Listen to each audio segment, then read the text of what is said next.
with our discussion on simple harmonic motion. Recall from the previous lecture that we looked at the equation of motion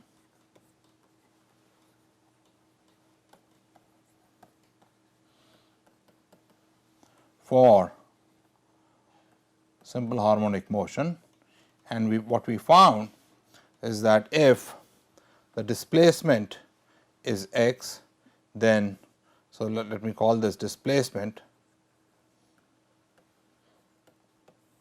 then the equation of motion was d2x over dt square is equal to minus some constant x, and we identified this c which is greater than 0 as minus omega square x, where omega is the angular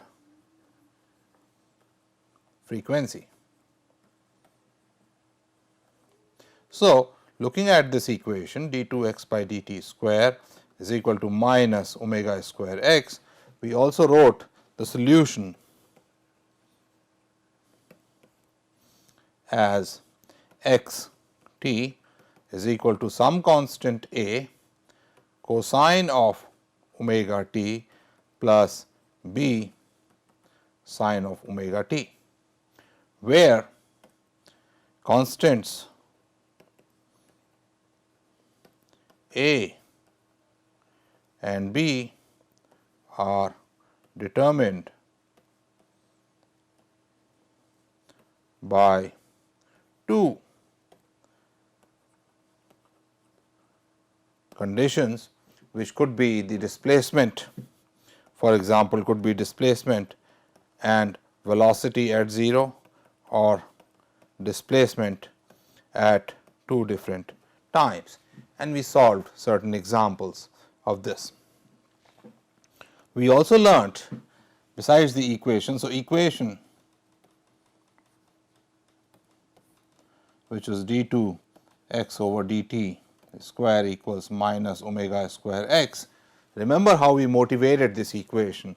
This equation was motivated by looking at the x and y coordinates of a particle moving in a circle of radius r.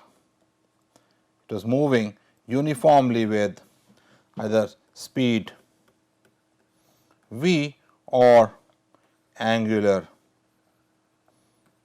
speed omega, so that the angle it forms in time t is omega t, and its x component is given as x equals r cosine of omega t, and the y component is given as r sine of omega t, y t equals, and these are simple harmonic motions, right. And then through that we could get to the equation. We also learnt that this is a representation of SHM, and finally we saw in the last lecture that physically a spring mass system, when this spring follows Hooke's law,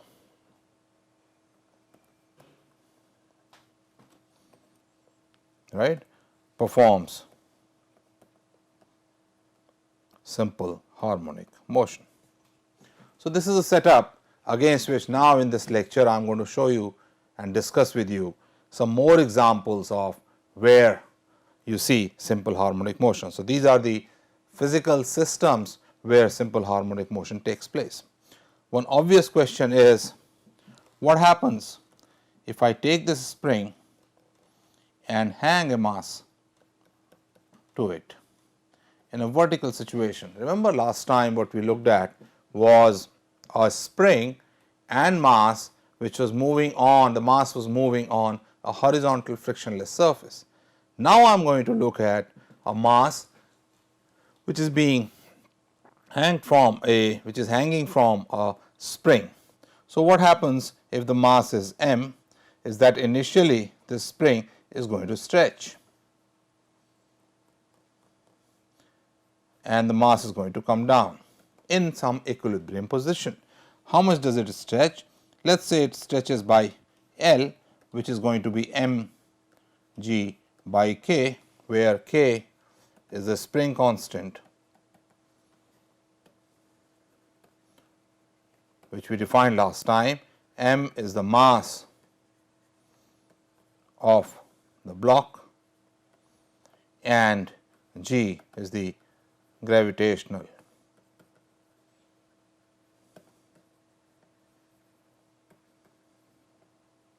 acceleration. So, this mass comes down. What I am going to do next is pull it a bit by a distance y, or push it up by a distance y and release. So, question we ask is, what happens if we pull or equivalently push the mass by a distance y and release it? So, let us see what will happen. As the mass is pulled down from its initial equilibrium position, which was at L, by a distance y, the net force due to the spring on it is going to be upwards, and this force due to the spring is going to be k. Net displacement now is L plus y, and of course, this force is pulling it up. So, I will just show it by an arrow up, and its own F due to m is going to be mg, which is going down. So, the net force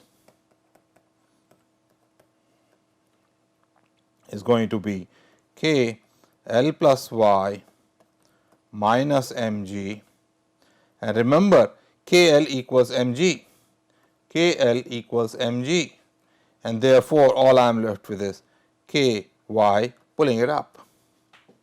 Notice that the displacement is downwards, right, and the force is upwards. Therefore, I can write that when pulled down, the force on this is minus ky. On the other hand, suppose this spring is pushed up from the initial position where the mass was up to stretched from the length of the spring was up by L, and now I have pushed it up by y. Then the force due to the spring is going to be k L minus y, and it is going to be upwards, because I am assuming that L is greater than y. So, the spring is still stretched, and F due to the mass is going to be mg and downwards. Therefore, the net force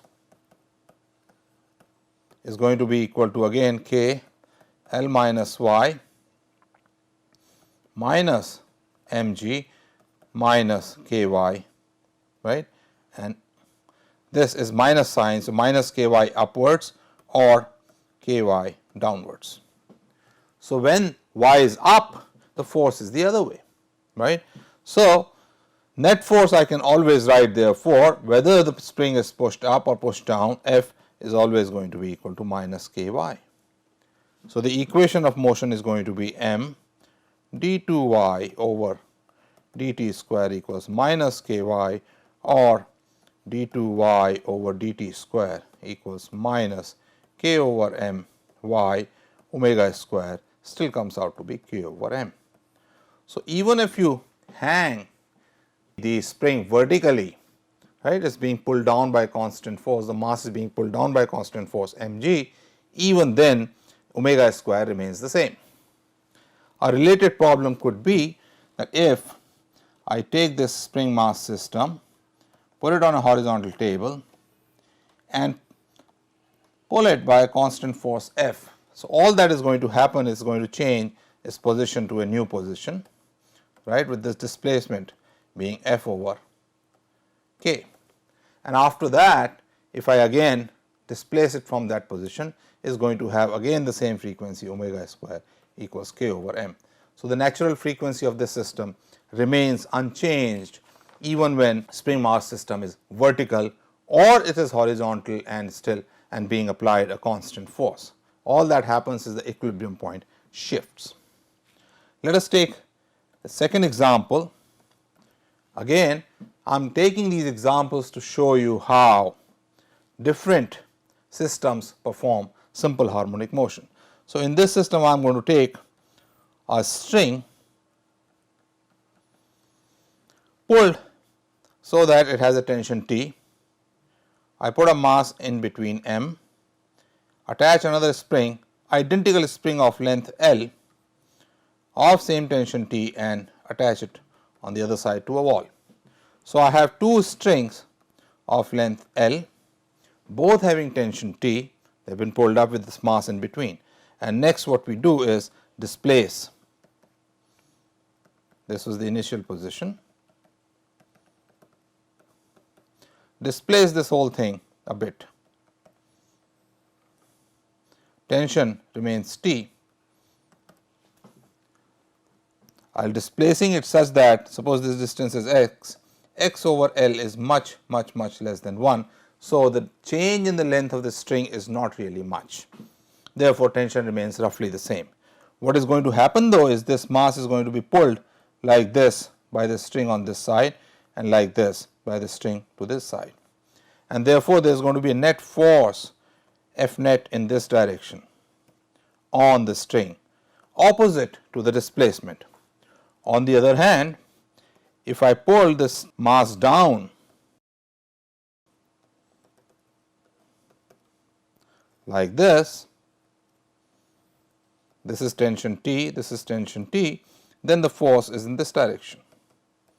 So, you can see that when the mass is displaced, there is a force opposing that displacement. And how much is that force? Let us calculate that. Suppose this angle is theta. I can write in this side also theta. Then the net force on this is going to be one component of tension from right side, one component of tension from left side. Similarly, here these two components are going to give me the net force. So, F net is going to be that vertical component, which you can easily see is going to be T sine of theta plus T sine of theta, which is 2T sine of theta. Since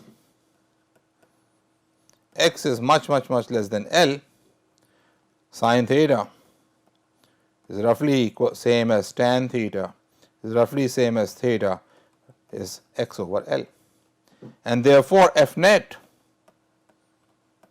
is going to be 2T x over L, and in the direction opposite to the displacement. Therefore, I am going to put a minus sign in front. So, we have figured out that F net in this system is opposite to the displacement and it is minus 2T x by L. So, the equation of motion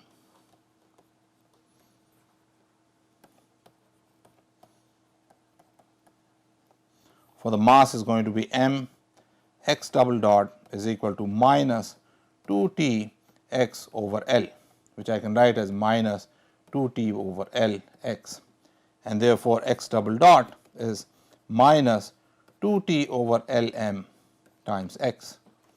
Identifying this term as omega square, you have the mass now oscillating with angular frequency.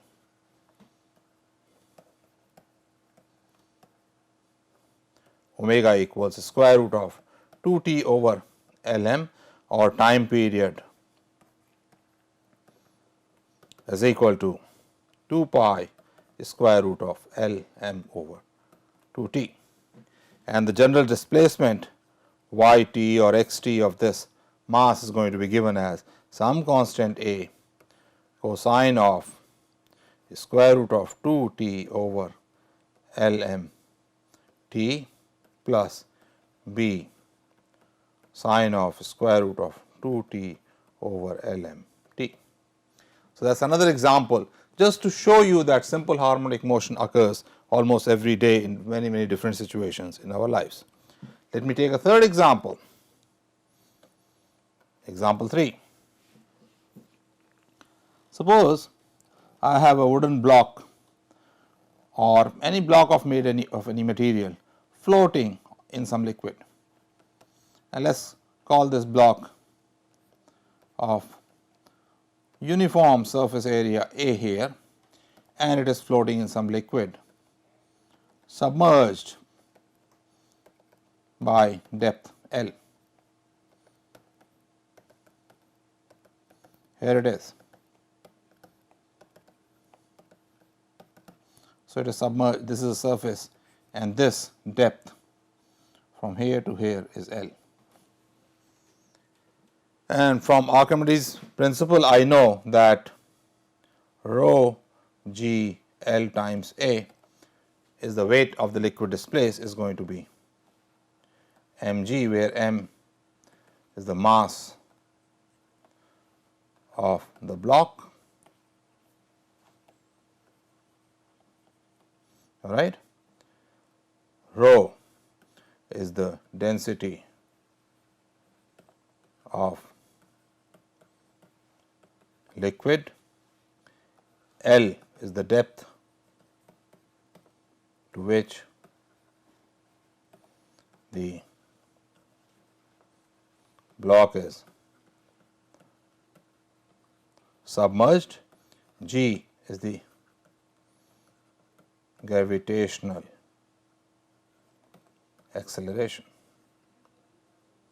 and A I have shown you is this is A, area of cross section.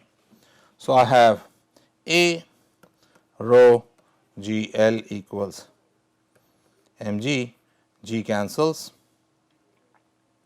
So, m equals A rho liquid times L. That is the mass of the block. Now, what we do is we displace it a bit. Suppose I push it down, all right. I push it down a bit, push it down by y. What happens? When I push the block down by y, so this is the liquid,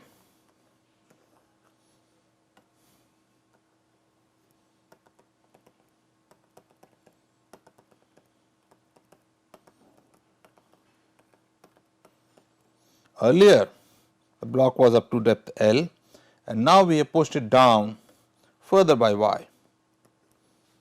So, the lower surface is going to feel more pressure, and therefore, the net F buoyancy force is going to be the volume of the weight of the liquid displaced. So, area remains the same, L plus y rho g, and this force is up. The buoyancy force is always towards up, and F gravitation, force due to gravitation, is mg, and is down, right. So, I can write this as minus, write this as plus, up sign as plus sign, and therefore, F net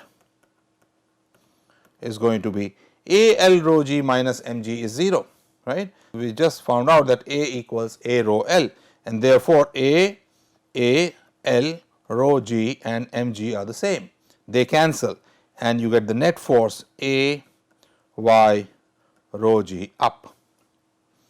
So, if you are pushing it down, there is a force up, right. So, force is opposite to the displacement. Let us see what happens if I shift it up. So, suppose in the same liquid, right, the block was initially up to depth L, but now I have pushed it up by y, right. So, now the depth is going to be L minus y, and F buoyancy is going to be A rho g L minus y, it is still going to be up, and F gravitation or weight is going to be minus mg is down. Again when I add the two forces, F net comes out to be A rho g ln mg cancel and you get minus A rho g y up, and minus sign means down. So, this is going to be A g rho y down.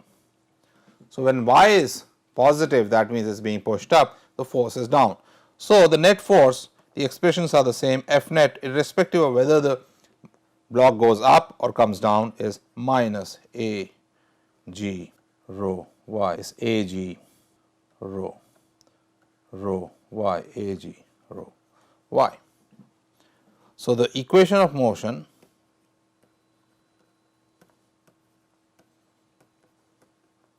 is going to be m d2y over dt square is equal to minus ag rho y, or d2y over dt square is equal to minus ag rho over m y. Remember, a rho times L was m. So, therefore, I can write this as g over L y. M over a rho is nothing but L, and therefore, omega square is going to be equal to g over L, or time period is going to be square root of L over g 2 pi, right. So, if it goes down by depth L, the time period is going to be 2 pi L over g. Next example I am going to take. Oh, by the way, before I take the next example, you can also generalize it to other shapes. So, for example, if I have this water and I submerge something else in it, right, that has a uniform cross section. So, for example, I could have a bottle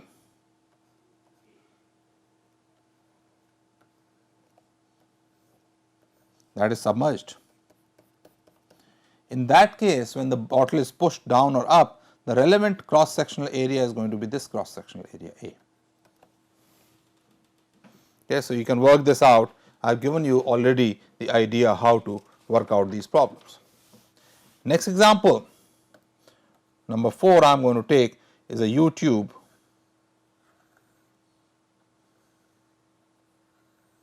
of uniform cross section in which we have filled some liquid.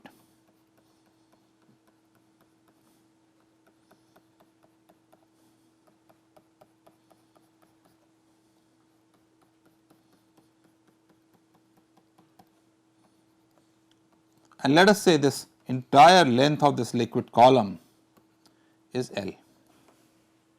What we do now is push this liquid down, push it down so that in the new position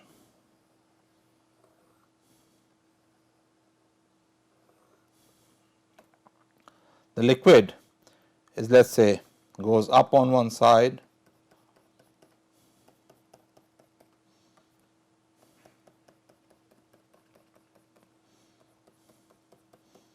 and comes down by the same amount on the other.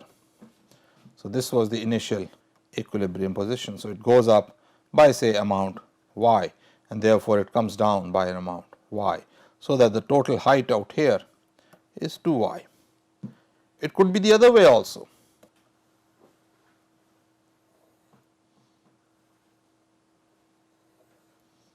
The liquid could have been pushed up to the other side.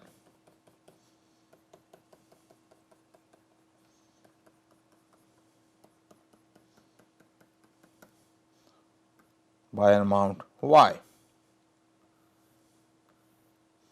This is y, this is also y. So, what happens now? This extra 2y height applies a pressure, extra pressure, and that pushes the liquid column down. As the height decreases, the pressure also goes down, and therefore, the force also goes down.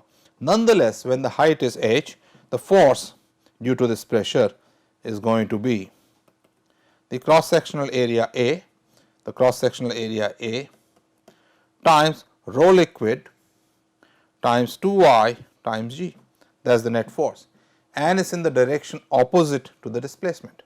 So, if displacement to the liquid is higher on the left hand arm, then the force is pulling it down this way as shown here. The left arm it comes down, right arm it goes up. On the other hand, if the liquid is higher on the right arm, then the right arm it tends to go down and here it goes up. So, the force is opposite to the displacement. The mass of the liquid is the cross sectional area times L is the volume times rho liquid, that is the mass, and therefore, the equation of motion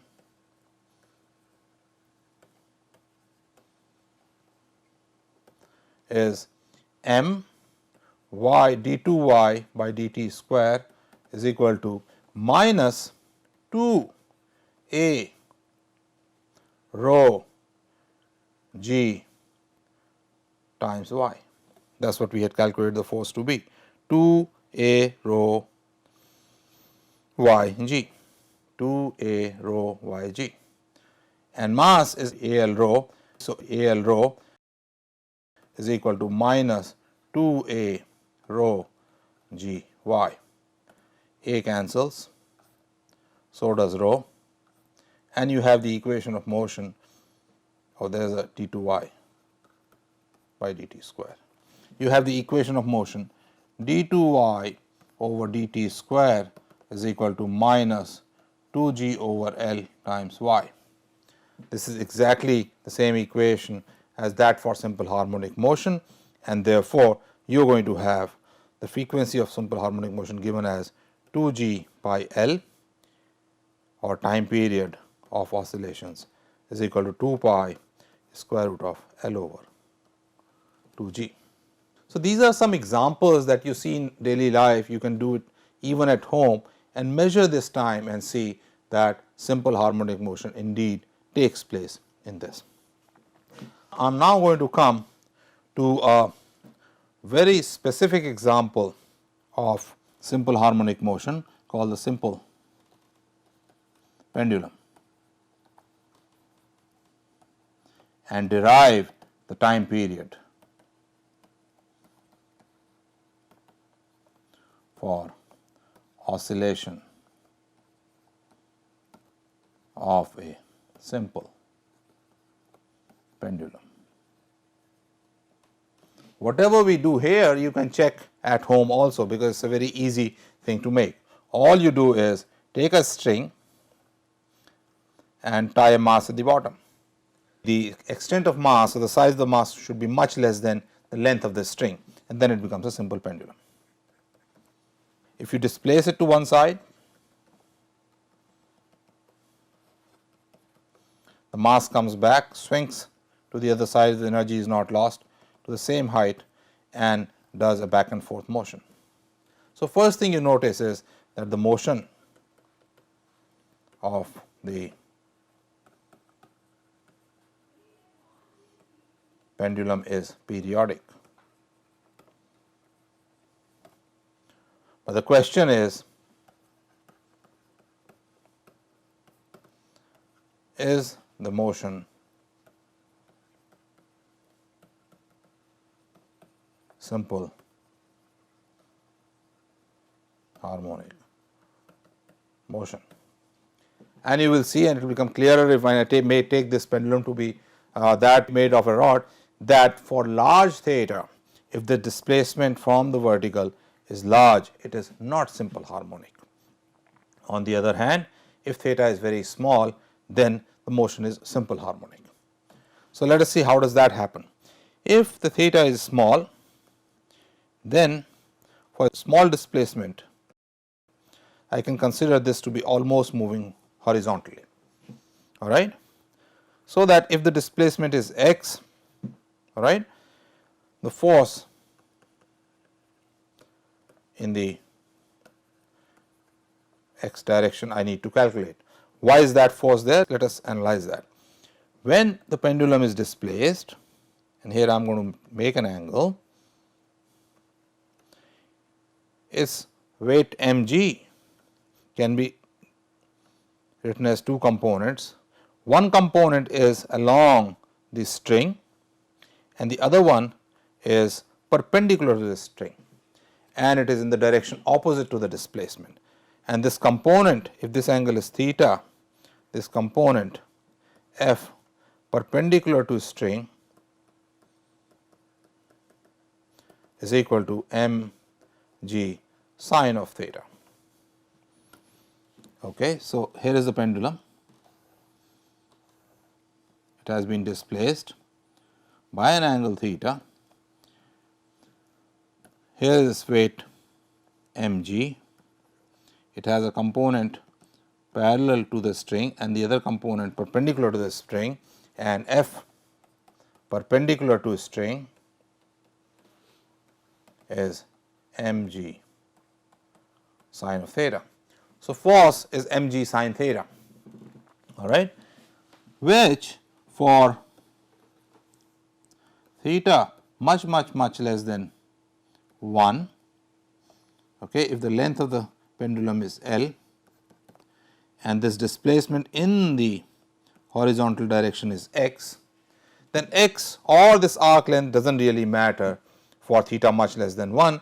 Therefore, this can be written as roughly mg theta, which is equal to mg x over L, and now I have to be careful and put a minus sign here because the force is in the direction opposite to x, all right, and therefore, equation of motion m d2x over dt square is equal to minus mg over Lx.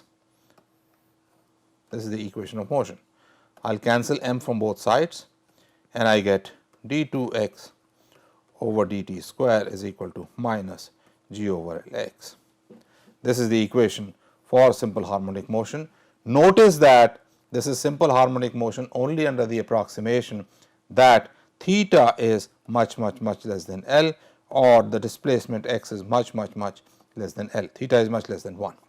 So, what I have is for the pendulum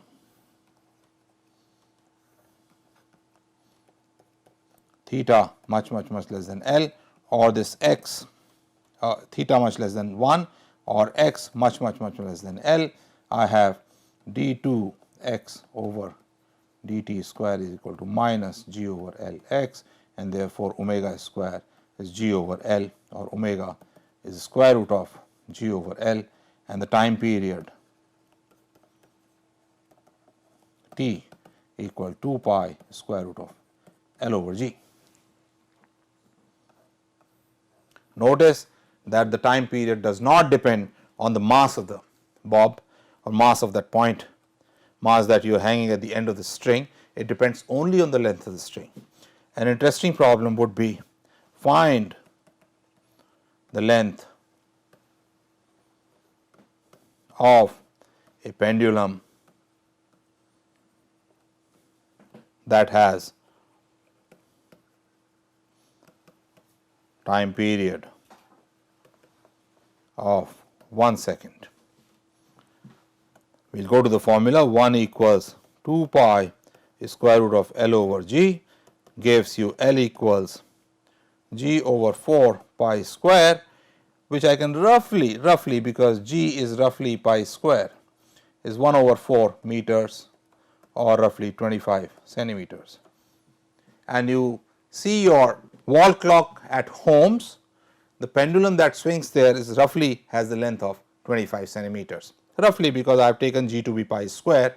So, it will be very close to 25 centimeters, and that has a time period of 1 second. Next, what I am going to do is, so far we have looked at, so far we have looked at point masses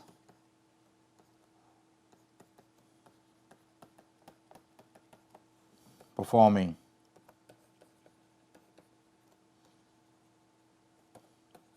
SHM. Now, we are going to go generalize and see what happens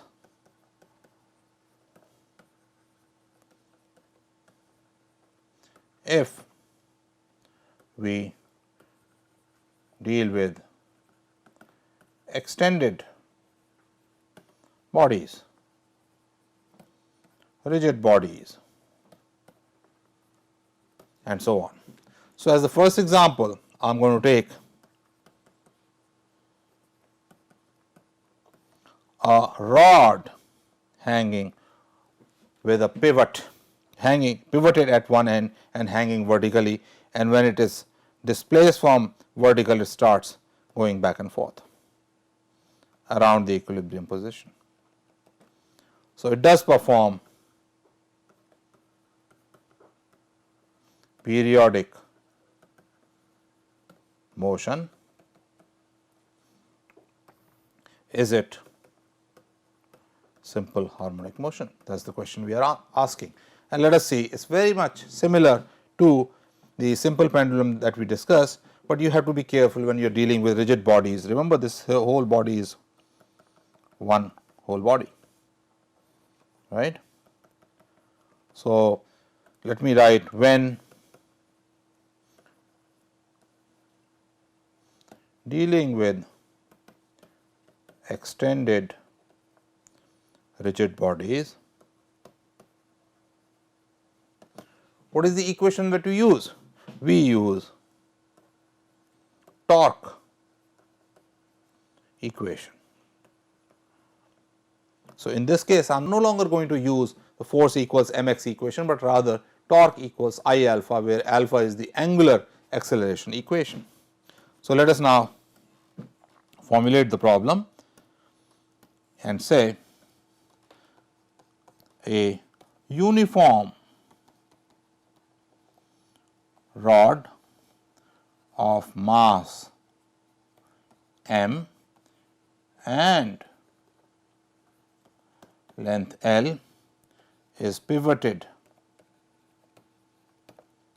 at one end. So, let me make a picture. Here it is pivoted at one end. It is hanging vertically in equilibrium.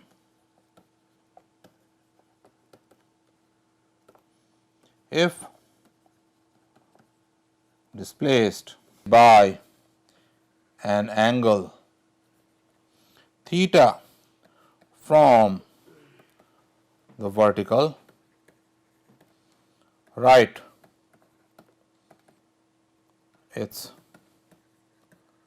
equation of motion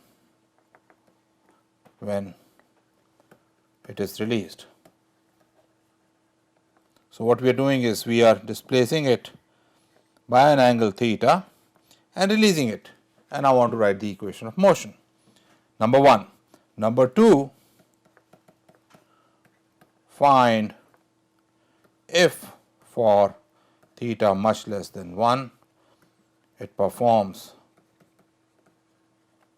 simple harmonic motion, and find its time period. So, let us see, this is a rigid body, it is a uniform rigid body, and therefore, the force acts at the center of mass at a distance L over 2. The force acts this way, mg, and it applies a torque.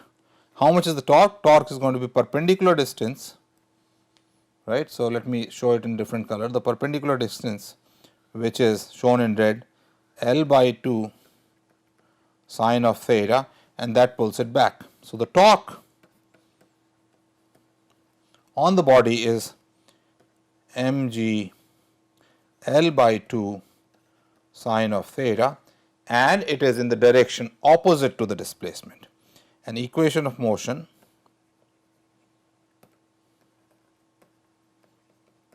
therefore is going to be moment of inertia I of the rod times angular acceleration alpha is equal to minus mg L by 2 sine theta. Why this minus sign? Because the torque is acting in the direction opposite to the displacement. Recall that alpha is equal to d2 theta over dt square, and therefore, the equation of motion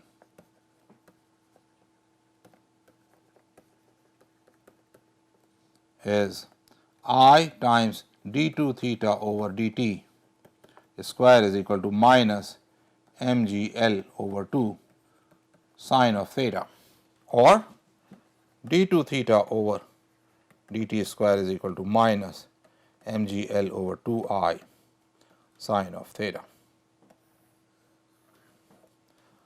This is the equation of motion. Notice that on the right hand side I have sine of theta. Now, if theta is much less than 1, then I can write sine theta approximately equal to theta, and then the equation of motion becomes d2 theta over dt square is equal to minus mgl over 2I times theta. This equation is exactly the equation for simple harmonic motion. Recall that what we had written earlier was d2 x by dt square equals minus some constant times x. That x is replaced by theta now, except that there is no other difference. This is a constant, right? So, for small theta, theta much less than 1, this is going to perform a simple harmonic motion with omega square equals mg L over 2I, right. So, if I take a rod, uniform rod of length L, mass m, then displaced it performs simple harmonic motion with omega square being given as mgl over 2I, and for a uniform rod I is ml square over 3. So, omega square becomes mgl over 2 times ml square over 3, which is m cancels, 3g over 2l. This is one of the l's also cancels, and the time period t is going to be equal to 2 pi over omega, which is 2 pi square root of 2l over 3g. So, this is slightly different, the time period is slightly different than that for a simple pendulum where all the mass was concentrated at the end. Another example of this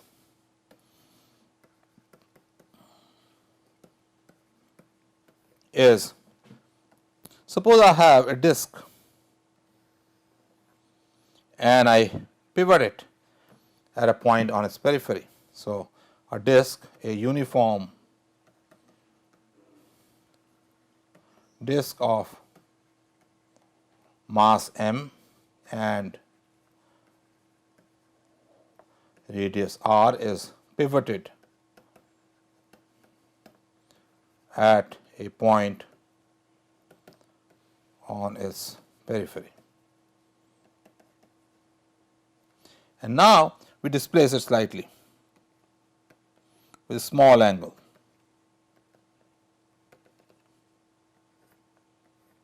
By small angle theta. So, the question is, what is the frequency of its oscillations when it is displaced by a small angle theta from the vertical and released. So, what we are doing is we are taking this disc, displacing it slightly from the vertical position where it is in equilibrium and releasing it. We want to know the frequency. So, again here is the disc and it has been displaced slightly from its equilibrium position, and all the mass is acting at the center of mass, pulling it down, and that provides a counter torque to this so that it is pulled back. How much is the counter torque? This is R, then the torque is going to be this perpendicular distance from the pivot and the vertical line passing through the pivot. Torque is going to be mg r times sine theta, and for a small theta this can be written as mg r theta, and therefore, the equation of motion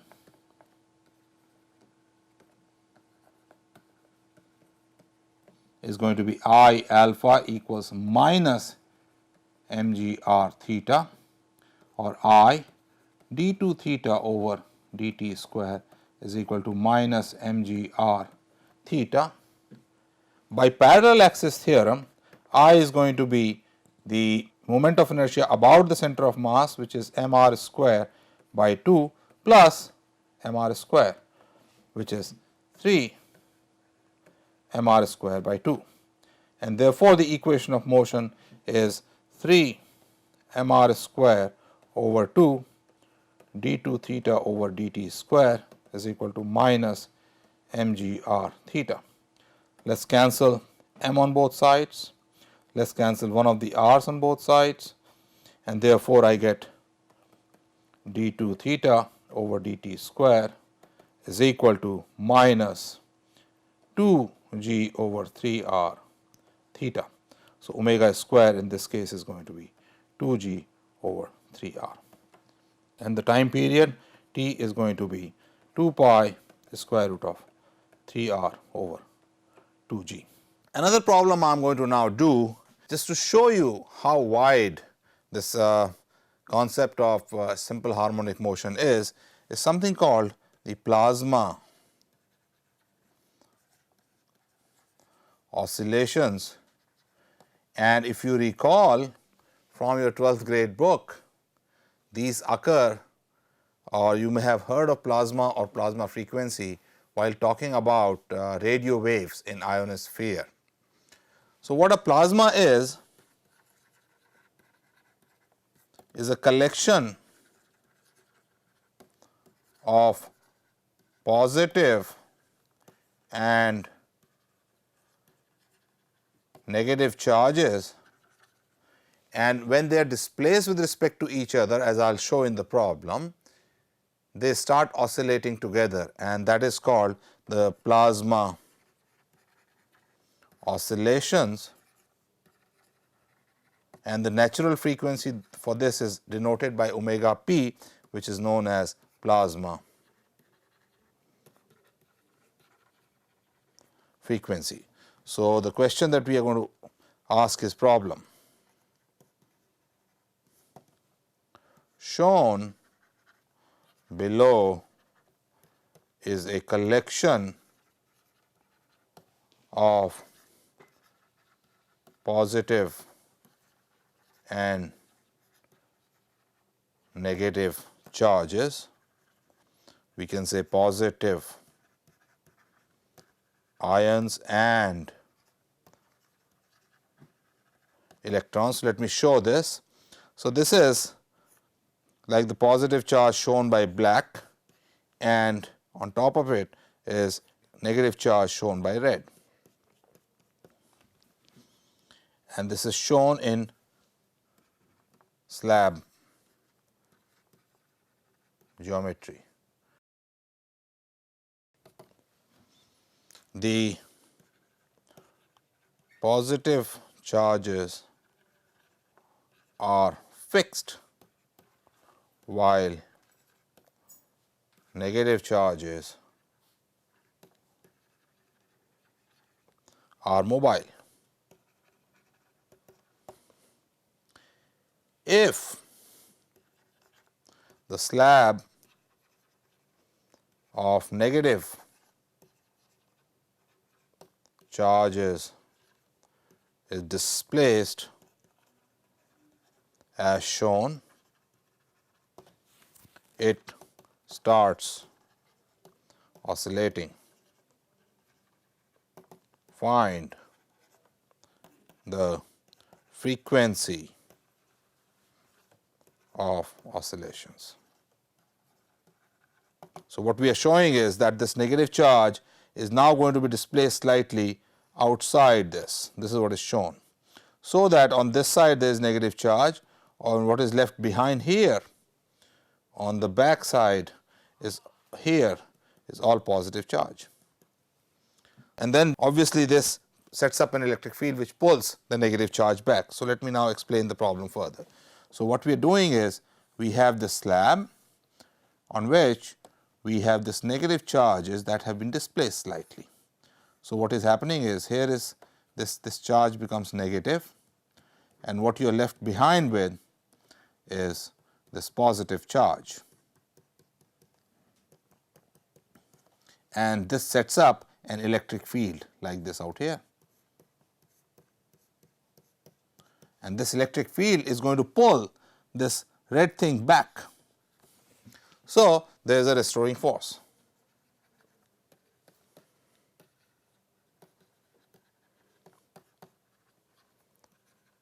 Due to the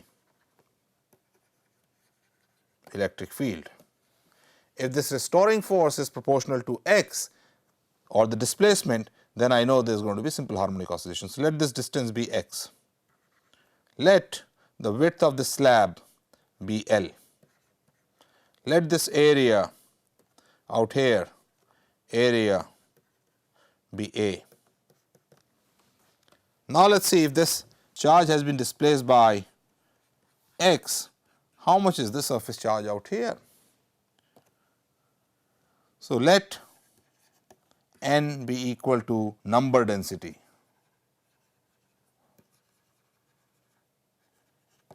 of the charges,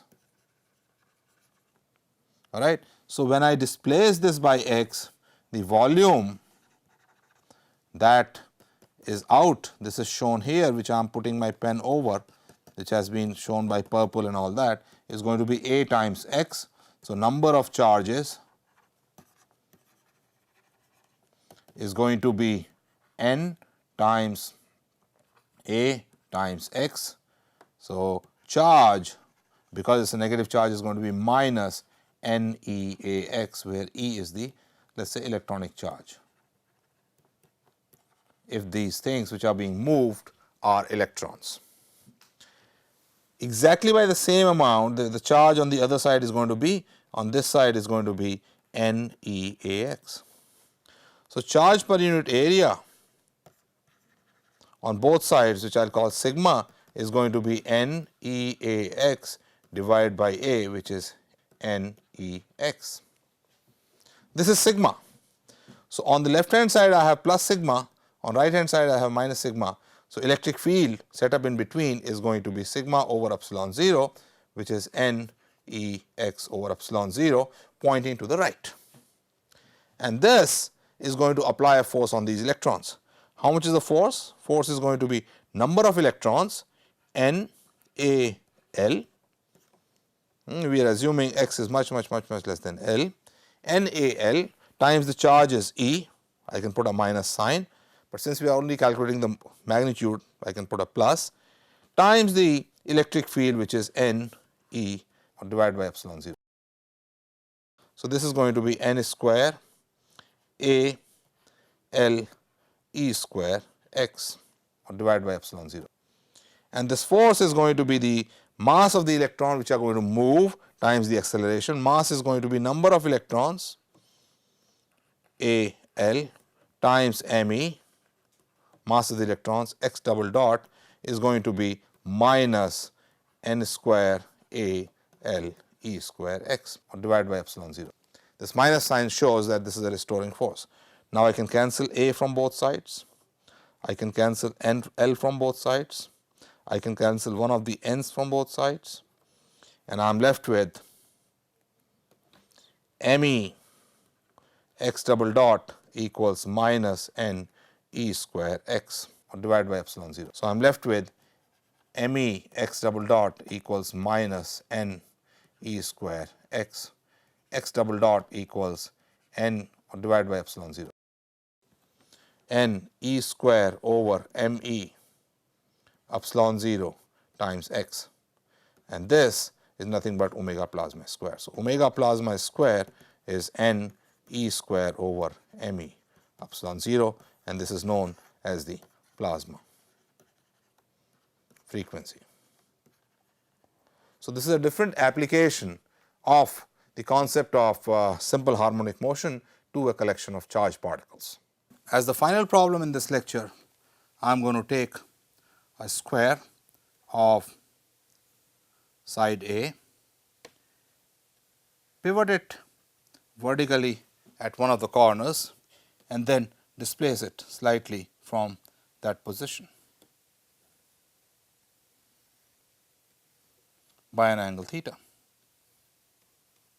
from the vertical position, and we want to know what will be the frequency of oscillation. Again, since it is an extended body, the equation that we are going to use is going to be I theta double dot, which is same as I, the angular acceleration, is equal to tau, the torque. The torque again, just like in the disk problem, is coming because of this weight mg. So, if we calculate it, this is the displaced square from the vertical, this is mg, distance from the axis is the half the diagonal, which is a over root 2 sin theta. So, the torque is mg a over root 2 sin theta, and I put a minus sign in the front because it is in the direction opposite to the displacement, which in small angle approximation it becomes minus mg a over root 2 theta, if theta is small. And therefore, the equation of motion is I theta double dot is equal to minus mg a over root 2 theta, and omega square therefore is mg a over root 2 I. That is it. Now, we what got to do is substitute for I for the square. Now, I about the pivot is going to be I of Cm about the pivot plus I about Cm. So, I of Cm about the pivot is going to be m times a square by 2 plus I about the Cm, about this axis perpendicular to the paper, is going to be m a square by 6, which then becomes 2 m a square over 3, and therefore, omega square is nothing but m g a over square root of 2 times 2 m a square over 3. We can cancel m on both sides, one of the a's goes, and therefore, the answer you get is 3 g over 2 root 2 a. That is omega square, or the frequency omega itself is 3 g over 2 root 2 a raised to 1/2. So, to conclude, we have taken this equation d2y over dt square is equal to minus omega square y. You can have anything for y, it could be angle, it could be the displacement of water liquid or whatever, as long as the equation is in this form. This implies simple harmonic motion, and you can derive the equation of motion through consideration of the force and displacement in point masses or liquids being displaced. In rigid bodies, you can derive the same equation using the torque and angular acceleration equation, as long as the equation comes in the form where the acceleration is some proportional to minus the displacement. That constant gives you the frequency of simple harmonic motion, and the body performs simple harmonic motion.